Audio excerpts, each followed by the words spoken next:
क्या ट्रंप पगला गए हैं? आखिर क्या चल रहा है उनके दिमाग में? 1 अप्रैल, आप सभी जानते हैं कि दुनिया अप्रैल फूल दिवस मनाती है। तो ट्रंप ने कहा कि हम 1 अप्रैल से नहीं 2 अप्रैल से नया टैरिफ सिस्टम लागू करेंगे, और इसमें उन्होंने हिंदुस्तान, चाइना और कुछ और मुल्कों को भी एक तरह की वार्निंग दी है, चेतावनी दी है, और रेसिप्रोकल टैरिफ वाला एक कॉन्सेप्ट लेकर आए हैं, रिश्ते बिगाड़ने की कोशिश।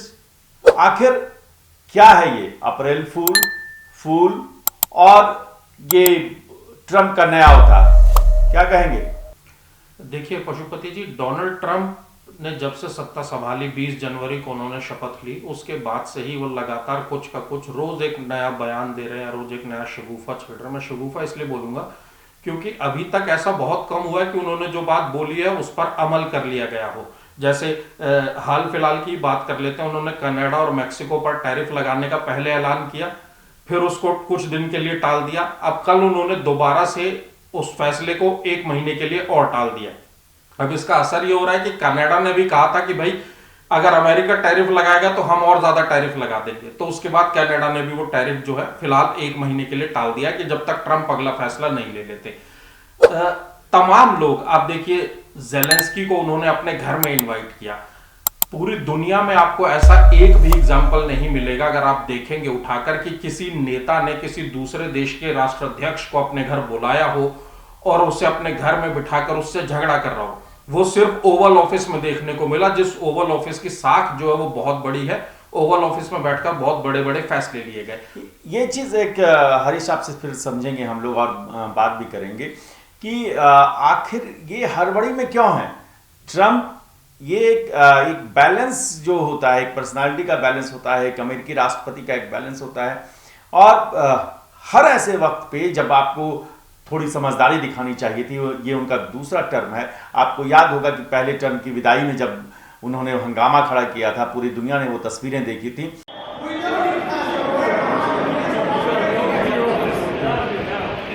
Yep, on it. उसके बाद आप ये समझिए कि ये जो एक अराजकता की स्थिति, क्या अमेरिका को एक अराजक स्थिति में पहुंचा देंगे ट्रंप? देखिए वो उनके जो बयान है उनसे तो लग ही रहा है कि वो एक ऐसी स्थिति बनाने की कोशिश कर रहे हैं जहां अराजकता फैलने लगे या अराजकता शुरू हो जाए। उन्होंने सरकारी नौकरियों को वहां कम करना शुरू कर दिया, लोगों को नौकरी से जबरदस्ती निकाला जा रहा है वहां पर। आप समझिए, एक तरफ तो आप बात कर रहे हैं कि हम अमेरिका को महान बनाएंगे, दूसरी तरफ लोगों का रोजगार छीन रहे हैं। आप रोज एक नया बयान देते हैं कि उस विभाग में कटौती करेंगे, उस विभाग का बजट काट देंगे, उस विभाग में ये कर देंगे। एलन मस्क को आपने, जो कि एक बिजनेसमैन है, उन्हें आपने एक जिम्मेदारी दे दी। आप समझिए कि ऐसी कौन से देश की कैबिनेट मीटिंग होती है जिसमें एक बिजनेसमैन बैठता हो या जहां के फैसले एक बिजनेसमैन को लेने के लिए कह दिया जाता हो। लेकिन डोनाल्ड ट्रंप ने वो कर दिया। वहां के हर बड़े फैसले में एलन मस्क जो है वो मौजूद रहते हैं। किसी बड़े नेता से बात अगर कर रहे हैं डोनाल्ड ट्रंप, तो वहां भी एलन मस्क जो या तो मौजूद रहते हैं या उनकी सलाह मशवरा उनके बाद ही जो वो काम किया जा रहा है। तो ये तमाम चीजें हैं जिनसे लगने लगा है अमेरिकन को भी कि देश जो है कहीं उन्होंने गलती तो नहीं कर दिया डोनाल्ड ट्रंप को दोबारा जिताने के बाद। एक बात और मैं कहूंगा कि आपने देखा होगा आखिरी दिनों में बाइडेन थोड़ी से विस्मृति के शिकार होने लगे थे, और उनको लग रहा था कि वो कई बार ऐसे मौके आए जब सवाल कुछ पूछा जाए, जवाब कुछ और आ जाता था, जाना कहीं और है, पहुंच कहीं और जाते थे।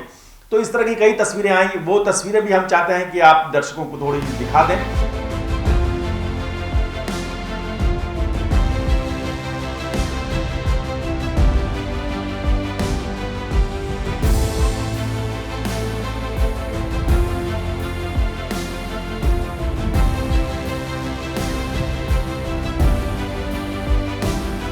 उसके बाद अब हम ये समझते हैं कि क्या एक जो दिशा भ्रम है कि अमेरिका को किस दिशा में जाना है, उस दिशा भ्रम की स्थिति में भी डोनाल्ड ट्रंप नजर आ रहे हैं। देखिए डोनाल्ड ट्रंप का जो मैं ये तो नहीं कहूंगा कि उनको मेडिकली क्या प्रॉब्लम है या क्या प्रॉब्लम्स रही होंगी, लेकिन उनके इलेक्शन कैंपेन के दौरान ये सवाल जरूर उठा था कि वो मेडिकली फिट नहीं है। जो उनके खिलाफ चुनाव लड़ रही थी कमला हैरिस, उन्होंने अपना हेल्थ सर्टिफिकेट, फिटनेस सर्टिफिकेट जारी किया था और कहा था कि डोनाल्ड ट्रंप भी अगर पूरी तरह फिट है तो वो भी अपना फिटनेस सर्टिफिकेट जारी करे, लेकिन डोनाल्ड ट्रंप ने वो किया नहीं था। लेकिन उनके जो फैसले हैं डोनाल्ड ट्रंप के, उन्हें देखकर यही लग रहा है कि डोनाल्ड ट्रंप कहीं ना कहीं जो है पूरे सही दिमाग से, सही तरीके से बैठकर फैसले नहीं ले पा रहे हैं। उनके फैसले जो हैं लगातार बदल रहे हैं, फैसले विरोधाभासी हो रहे हैं। भारत के प्रधानमंत्री जब वहां थे तब उन्होंने बहुत अच्छे से बात की, तमाम बातें हुई, दोनों देशों के बीच व्यापार बढ़ाने को लेकर भी बात हुई। उसके कुछ दिन बाद ही वो एक बयान दे देते हैं कि जो हम पर जितना टैरिफ लगाएगा उस पर उतना टैरिफ थोपने की तैयारी है। तो आप समझिए इससे नुकसान और फायदा थोड़ा सा यहां समझ लेते हैं पशुपति जी। भारत अमेरिका से महंगी गाड़ियां खरीदता है।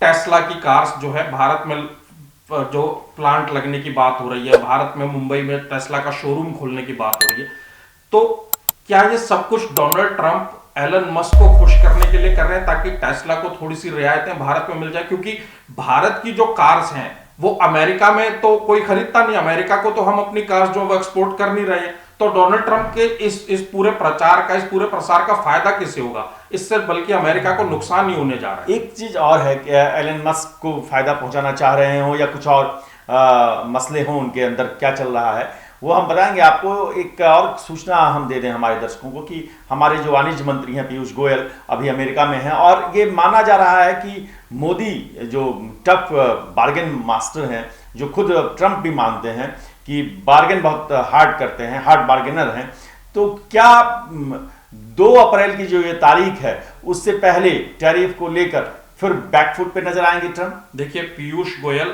सीए हैं, पीयूष गोयल बहुत दिमाग से काम करते हैं। हमने मोदी सरकार के तमाम फैसलों में देखा है कि पीयूष गोयल की बड़ी भूमिका रहती है। जब भी भारत में भी जब कहीं पेच फंसा होता है सरकार और विपक्ष के बीच या दूसरे लोगों के बीच, तो पीयूष गोयल ही बीच की कड़ी बनते हैं और समझौते कराने में सफल रहते हैं। अब पीयूष गोयल को प्रधानमंत्री मोदी ने अमेरिका भेजा है, तो जाहिर तौर पर पीयूष गोयल अमेरिका में इस तरीके के फैसले करवा कर लौटेंगे जो भारत के हित में होंगे, और मुझे लगता है कि भारत से ज्यादा अमेरिका के हित में होंगे। पीयूष गोयल वहां डोनाल्ड ट्रंप और उनके प्रशासन को समझाएंगे कि आप जो ये टैरिफ लगाने की बात कर रहे हैं ये भारत से ज्यादा आपके लिए खतरनाक साबित होने वाला है। एक चीज और मैं वाइंड अप करने से पहले बता दूं आपको कि 1 अप्रैल फूल दिवस मनाया जाता है। अगर ऐसी ही बात होती रही और 2 अप्रैल कुछ ऐसे ही मूर्खाना फैसले लागू हुए तो कोई संदेह नहीं कि 1 अप्रैल की तारीख थोड़ी आगे बढ़ा के 2 अप्रैल कर दिया जाए। अप्रैल फूल दिवस, एक नया अप्रैल फूल दिवस मनाया जाए इस बार सोशल मीडिया पर। आप देखते रहिए न्यूज़ कॉरिडोर्स और आप बताइए कि क्या इस तरह के टैरिफ प्लान, इस तरह के एक तरफा फैसले, इस तरह के अराजक फैसले, क्या ट्रंप जो है अप्रैल फूल की तारीख ही बदल देंगे? देखते रहिए न्यूज़ कॉरिडोर्स। न्यूज़ कॉरिडोर्स आप हमें YouTube पर, Instagram पर, X पर और Facebook पर फॉलो कर सकते हैं।